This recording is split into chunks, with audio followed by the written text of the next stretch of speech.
Leviticus chapter 1. And the Lord called unto Moses, and spake unto him out of the tabernacle of the congregation, saying, Speak unto the children of Israel, and say unto them, If any man of you bring an offering unto the Lord, ye shall bring your offering of the cattle, even of the herd, and of the flock. If his offering be a burnt sacrifice of the herd, let him offer a male without blemish. He shall offer it of his own voluntary will at the door of the tabernacle of the congregation before the Lord. And he shall put his hand upon the head of the burnt offering, and it shall be accepted for him to make atonement for him. And he shall kill the bullock before the Lord, and the priests, Aaron's sons, shall bring the blood, and sprinkle the blood round about upon the altar that is by the door of the tabernacle of the congregation. And he shall flay the burnt offering, and cut it into his pieces. And the sons of Aaron the priest shall put fire upon the altar, and lay the wood in order upon the fire. And the priests, Aaron's sons, shall lay the parts, the head, and the fat, in order upon the wood that is on the fire which is upon the altar.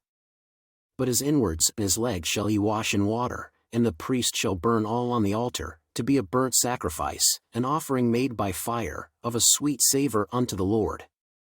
And if his offering be of the flocks, namely, of the sheep, or of the goats, for a burnt sacrifice, he shall bring it a male without blemish.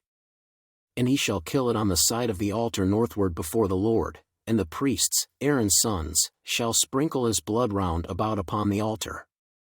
And he shall cut it into his pieces, with his head and his fat, and the priest shall lay them in order on the wood that is on the fire which is upon the altar.